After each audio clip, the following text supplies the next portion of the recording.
Hey there, what's going on there, rBeatz fam? Welcome back to another segment of local music somewhere with Greazy Keyz. Here with a very special guest today, my man Sam Tayloe of the band Tom Sawyer. And Sam on Sunday, here with us in the studio to talk about his music and what's going on and what's coming up. How's it going, Sam? Welcome to the studio. Doing great, Greasy. Thanks for having me on, man. Appreciate it. Absolutely. Well, and you got quite a storied history as far as I'm concerned with the music scene in Charlotte for the past several years. So give us a little bit of background of where you kind of come up and how you got things started with your band and some of your inspirations as an up-and-coming musician when you were younger. Yeah, thanks, man. I appreciate that. Started coming to school here in 2009, I guess, and good buddies, Houston Norris played banjo in Time Sawyer for quite a long time. Yes, Houston's amazing. Yeah, he really is. We miss him. He was a large part of the sound and also being able to really help on the business side of the band and things as we moved through. Yeah. But started kind of jamming with him. We lived together and wanted to both play. We kind of I took some guitar lessons in 6th grade, but then hadn't played again until my freshman year of school, which would have been college, which would have been the year before. Wow. And got a little inspiration from some heartbreak, as we all do, and had other reasons that I started seeing that it was a fun way to express or be creative in ways that I hadn't really done before. Right. And that kind of started the band. We really he had started playing banjo at the same time, which is even cooler than the guitar, to say I have no background on this and to jump in that really interesting instrument and kind of find a way to really work the left and the right hand. And he's been a huge part of starting those things. We had a long, fun, I think 10 years. He was in the band for 10 years. I was going to say, it felt like at least 10 years. Yeah. Right. And he's now gone back to school. He's doing some cool engineering stuff. And we've still kept up. We stayed, hung out together on July 4th. But he was a big part of me starting. I think we both kind of felt that fuel for each other to kind of push what we were doing. The band started kind of right out of the gate then with some other guys we went to school with. And it's kind of transformed and moved, as we all do, as we kind of make it through. It really has. Got a great core group that's been with me for like 6 or 7 years, a different guitar player that I've known for a while now that's a full-time member of the band. And the 4-piece keeps chugging along. We'll talk some, I'm sure, as we were saying about the pandemic kind of started a whole nother music thing for me, and doing a live stream that turned into some live shows now that all of our buddies get together, and luckily you'll come do it with me some. So no, that's right. Yeah, it's been a lot of fun. So yeah, I think our community I'm glad to be a part of our music community in the last 10 to 12, 13 years, because I do think it is not from my doing, but I'm glad to be a part of. There's been a neater pull to be a little closer together and have people call each other and have something more of that community vibe than I thought we might have had right when I moved to town. So taking it back to, when you first started, you in Houston, starting the band, like I said, 12, 13 years ago, you guys have put out quite an impressive amount of music, right? How many albums do you guys have out now? At this point, maybe 7 might be what's about to come out this year, and it could be 8. Some of those early ones, and I battle this like I think a lot of people do, but I find myself when I'm not listening to it, like the very first record we put out was about as green as it can be from our first studio experiences. I think our second release, you might have come to Chris's studio and put some so that was only the second one, right? I think so, wow, because that just didn't seem that far away. I know, it's funny when you put it in those contexts of thinking about those moments. It feels like it was a couple weeks ago. It really does. Yeah, I can remember looking through Chris's recording booth and seeing you against that. I guess was it a Hammond he had in there? It was a Hammond B3. Right against the wall, yeah. And we're talking about Chris Gargis in Old House Studios. Man, what a fella. Miss him. Miss him very much. Miss him dearly. But yeah, so that was a great experience for me to be in there and to be a small part of the band at the time. And I still enjoy listening to those tracks. And then hearing you guys, like I said, the band has evolved to where it was like something you and Houston were sort of the core of, that now you were sort of the leader of, with a great group of guys around you. Well, thank you, man. But yeah, so then COVID hit, which rocked all of our worlds. So, but you made the most of it. So tell us a little bit about what kind of came from that era. Yeah, we found, I'm not sure if it was even necessity. I think I was, as with the band at that time being 5 members, Houston included, it was really trying to keep making any kind of cash we could to try and help us all out and kind of have some money in our pockets. But it was also it didn't take very long to feel that it was a creative element and really enjoying that this is making me not focus so much on, you know, being stuck at the house or not knowing what may come next with our business or just with life in general. And it was called a Sam on Sunday at the time, every Sunday night. The Evening Muse actually was our first. I'll give them credit for starting the whole thing, actually. Really? They asked, well, they didn't call it anything, but they said, we're doing a live stream. They asked Dane Page, another local fella, and I believe George Banda was on it. I could be wrong with that, but it was a fundraiser for the Muse, playing maybe 5 or 6 songs, and then it would switch live streams kind of and go, it's now on Dane's page, go check that out or whatever it was. Right. And that ended up being what we called the first one. I did that first little 30-minute live stream in my guest bathroom, which is where it started. It became kind of a little bit of humor because probably for the whole first season of the show probably was in that small guest bathroom. I sat on a road case amp and we just the acoustics, right? It was great. The bathroom acoustics are amazing. Yeah, it really was. It was a great setup. But yeah, it kind of spawned the Sam on Sunday. I think we did, I don't know how many weeks in a row, but it was quite a few and then kind of ended season 1 and started, as we transitioned a little out, we had a small moment during that COVID period where it was like, oh, I think we're a little bit more in the clear. There was some more opening. Right, yeah. And then I think in that period, we came back with still distance shows, but the band was able to come down, and Neighborhood Theater was nice enough to let us every other week. We did a show live with them, and John Brady, great sound man, came and ran it with us each time, and really grateful for Greg at the theater for letting us do that. Yes. And it was kind of from that, I think it had more of that. Oddly enough, being digital was still a very nice community feel. We had a group chat that kind of ran through the show and had a lot of people that would come each week. And when we were able to, I think in the back of my head, I always wanted to have something. Once we can all get out here and get back to some quote-unquote normal living, I'd love to have these be live and have a lot rotating band, have different features, really have music and community as kind of the point of the show. And it's honestly exceeded what I thought it could. Well, I don't know if it's exceeded it because I have pretty lofty expectations all the time.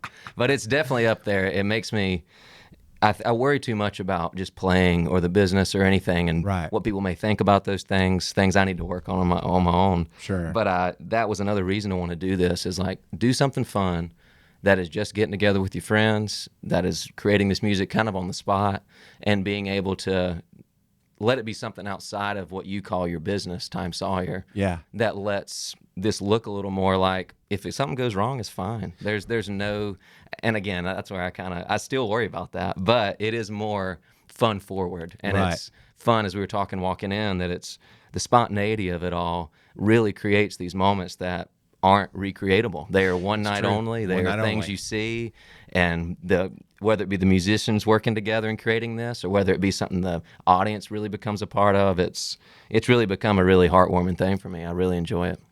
Well, as being a small part of it, it has been a fantastic addition to the community, and it's so amazing to see something.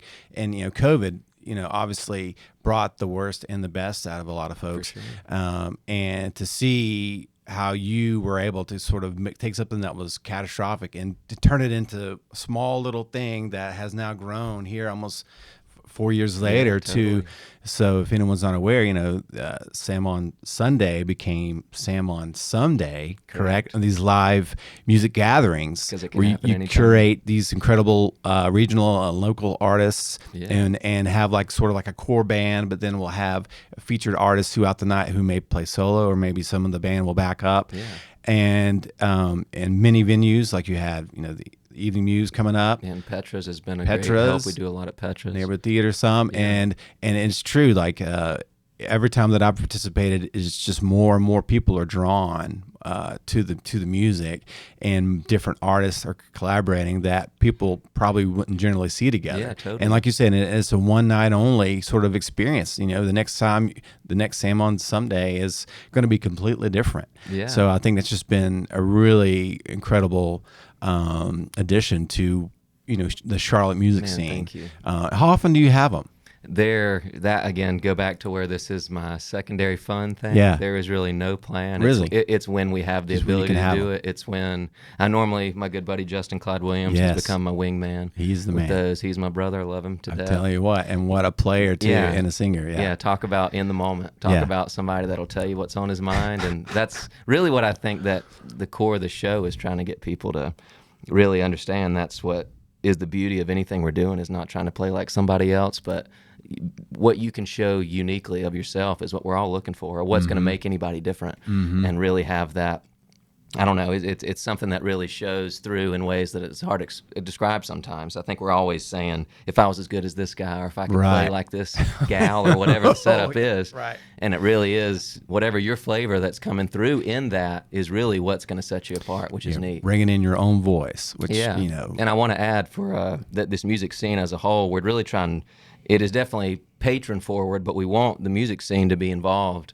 $8 tickets for every show if you're a local musician or artist, or if you want to travel from wherever you live. Amazing. It's $8 every single show, and want to make sure that that's, again, more of a community hang than it is anything. And it's been neat. Really has grown a lot to show some reverence for the music. People are normally pretty quiet. It's kind of listening room environment as we do this thing, and then we like to talk about what's coming up for everybody and really highlight some original music. And now you're able to kind of take it on the road some, right? Yeah. You're getting out of Charlotte with it. So what you got coming up? Saturday, we feel awful lucky and kind of the folks in Hickory at the Hum, a sweet little amphitheater, has asked us to do a SOS on the road. Fantastic. And it's going to be a little different because we're within restraints of having, we can't bring. Sometimes there's like 15 or 20 people that they'll come out to these and just do something and play. Yeah. So this is going to be a little more compact. It's kind of a SOS All Stars, if you will, a little bit, and playing some songs we've done in the past and highlighting some of the folks on stage there. But all the folks playing are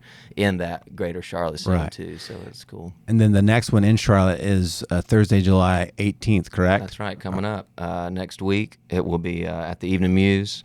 You're playing. I'll be there. That. Yeah. All night.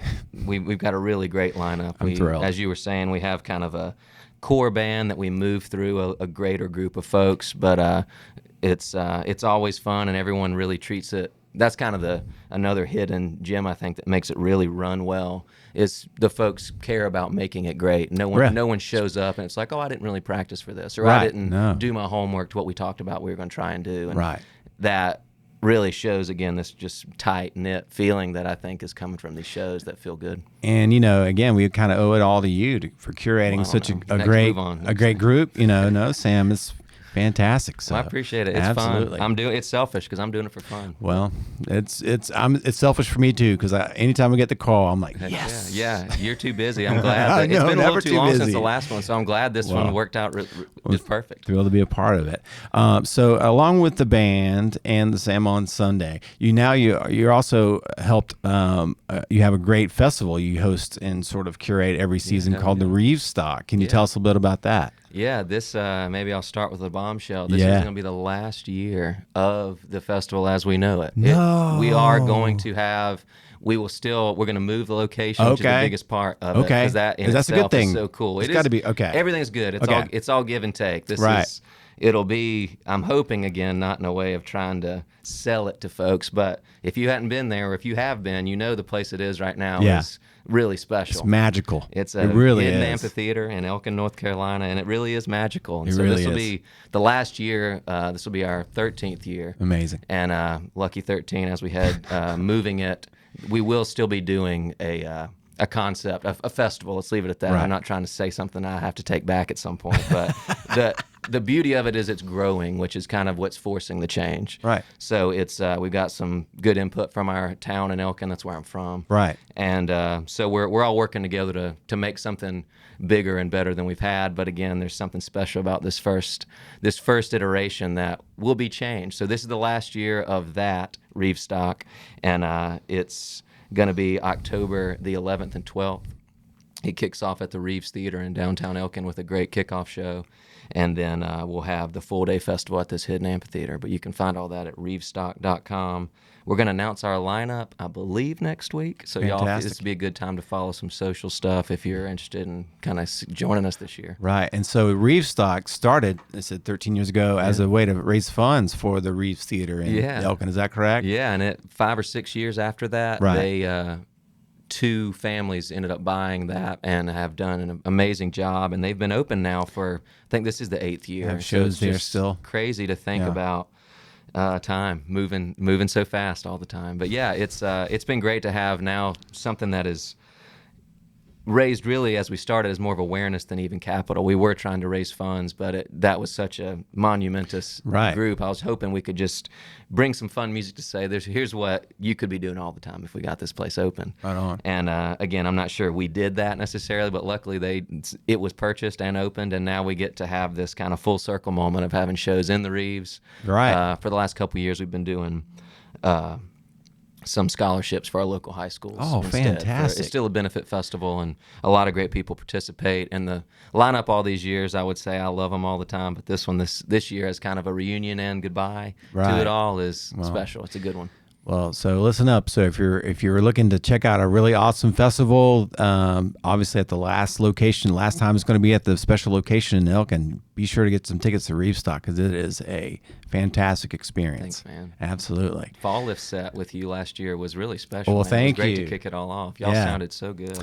Yeah, talking about Micah Cottingham and Stephen Hall of the band Fall Lift, and I think actually they're playing tonight at the Neighborhood Theater, opening up for another great band. But they were guests on our show a couple of weeks back, and I'm very fortunate to get to play with them. And much like playing with Sam, it's the connection there musically with those folks is just on another level. Man. So it's really cool to be a part of. We've got a great community. It really is. Grow, so it's always fun to make sure we know that people know that. We love what this is doing here in Charlotte. Absolutely. Well, again, you're a huge part of it, Sam. So thanks for everything. We got about 10 more minutes left here. Anything else you'd like to bring up to conversation or talk about? Man, I'm not good on the spot like that. I'm jam it. We got some music. Yeah, we're playing tonight. If folks are watching this live, we're playing at the Greenway in Fort Mill. Okay. I think that's a free show, and it's a beautiful at the space. Enclosed Greenway. Yeah, I think it's maybe $5 parking is the only expense, but beautiful space. We'll be around the outdoor little stage area. Comporium. Yeah. The theater. The Enclosed Greenway. Yeah. Beautiful spot. Yeah, beautiful. Fantastic. We'll be there this evening if you find band. yourself close. Yeah, full band. I'm trying to think. We've talked about these SOS shows coming up. We'd love to see you at the Charlotte one. If you want to drive to Hickory, then come and join us. And otherwise, I'll play the song for you, I suppose. But you guys have like a lot of stuff on the road too, as totally. well for Tom Sawyer. Check out timesawyer.com. We're busy. We just got back from the Northeast. Had a really great run. Shout out to the folks upstate New York. We love being up there. Right on. And we're now going to stay busy through the end of the year. We've got a lot of festivals, a lot of stuff moving around. So love that. Forward to it all.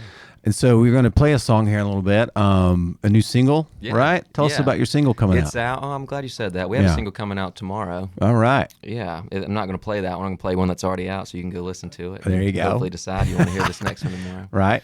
The one that's coming out tomorrow is we've got a new project that we'll have out. Our new album out September the 6th, I believe. Fantastic. Full-length album? Yeah. Well, it's in that middle of an EP to full. Right. I think it's 7 tunes. Okay. We like this middle ground. And it's I guess we'll get all that stuff announced. We haven't really talked about too much of that yet, but it's September 6th, I believe, we'll have a release show here, and we'll also have a vinyl to release there. We got some singles, like I said. This one, Noah Got Nothing's already out.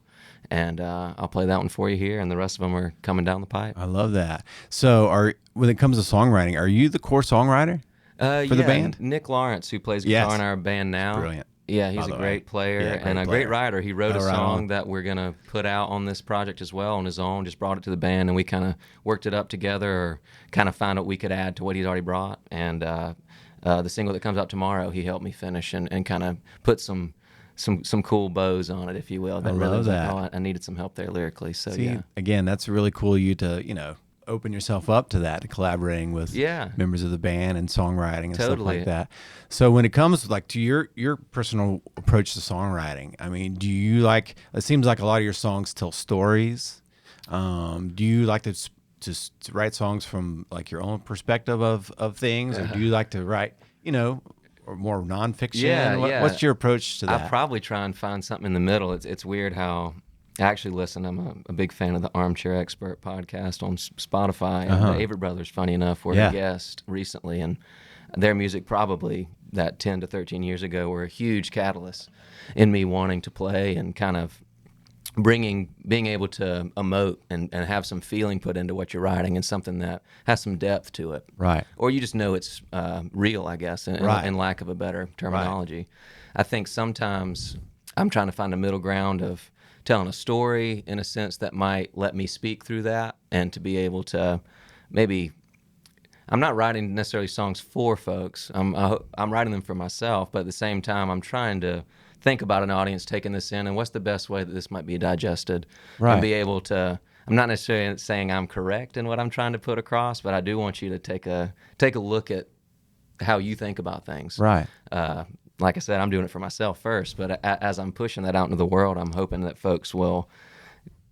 I find that, especially with our last record and this one too, I'm on this track of really wanting folks to realize we're a lot more the same than we're different. And the different parts can be the positive parts. Right. That is that individuality we talk about. Right. And I think I find myself more and more trying to find different situations to say roughly the same thing. That, there's so much of this that we try and pull each other apart, and we probably should start looking a little deeper and find out that all the things that make us different are what is unique, and the things that we all long for or want or need are the same. A lot of the same things. Yeah, that's so true. It's, right. I don't know. That's easier said than done, but I think that's my ultimate goal these days, is to try and connect with somebody and let them think about maybe what their how to make their life the best they can. Again, I'm saying that for me first, but then at the same time, I'm always same with these SOS shows. I want to connect with folks. I want us all to realize we got some good stuff to do out there. That's right. Got to maybe center ourselves a little differently. Center yourselves differently. I love that, Sam. It's really cool. Thanks, man. I love it. So within that, songwriting and stuff. So obviously, Avett Brothers influence. Jim Croce, I know, is a big influence. So who are some of your other like major songwriting influencers before we go? We talk a lot about this Mount Rushmore for whatever reason. Yeah. This is 4, which is hard. You want 5 even, but it's always moving around. But right now, I would say Croce's up there. Yeah. Let's leave the mustache out of it. Hey. JJ Cale's Stunning. up there. Oh, yes. Always one of my favorites. Yes. That's a weird SOS staple. If you come to an SOS show, it's either a Croce or a Cale song. Sometimes that's why I brought them up, because and I love it. They're a lot of fun to play. They, I think, talking about why I like them is, again, they're not playing stuff that's terribly, I'm not saying they're not trying to impress you musically, but they're trying to give you a feeling more than they're trying to give you, look at this amazing solo. I guess I'm speaking more for JJ Cale, as he's always saying, I've got something emotive to pass on to you more than you got to hear exactly what I'm saying. I want you to feel it. Right. And I think that's something special for him. Petty is the one up there. I really can't ever remove him. He's one of my very favorites.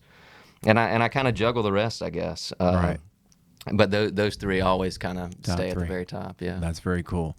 Well, Sam, thank you so much for coming in and talking with us today about your music. We're going to take a quick break here with a word from our friends and sponsors, and we're going to hear some live exclusive music from Sam Tayloe of Time Sawyer.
Calling all independent musicians. Ready to elevate your sound? At rBeatz Radio, we're poised to turn up the volume on your ambition. Submit your tracks today, and here's the reason why. With rBeatz, you're not simply uploading, you're broadcasting your unique resonance to a global audience. Put your hesitations aside.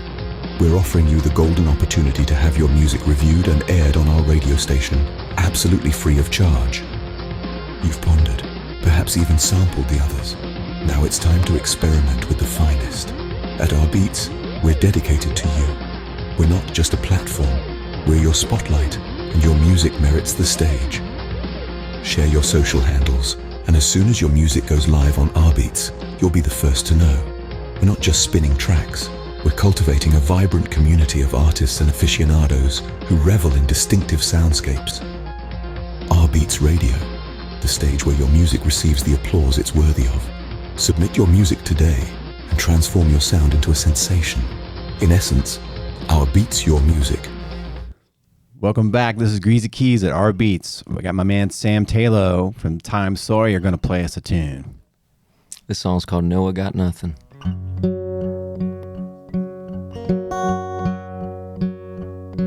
Well, Noah got nothing, but he sure did try. Trying to cut his chops with a butter knife. It's like his man's on third, but he swings inside. Well, Noah got nothing, but he sure did try. When Noah said nothing, but it seems to you that those words are simply untrue. Lies, in fact, but what you gonna do? When Noah said nothing, gets that's up to you. When Noah, I can see you walking down the hall. The old Bill ball and bathroom stalls, and so many eyes that see and minds won't recall. And oh yeah, I can see it, what's wrong with y'all.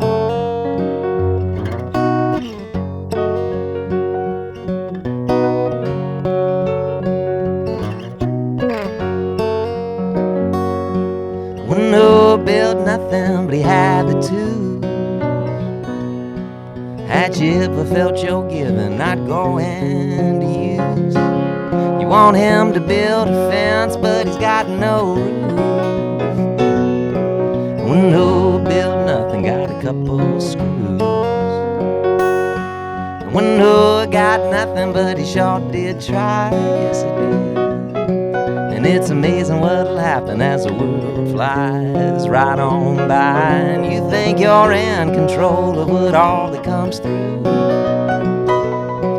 But Noah got nothing, Noah could be you. When Noah, I can see you walking down the hall. The old Bill ball and bathroom stalls, and so many eyes that see and minds won't recall. And oh yeah, I can see it, what's wrong with y'all.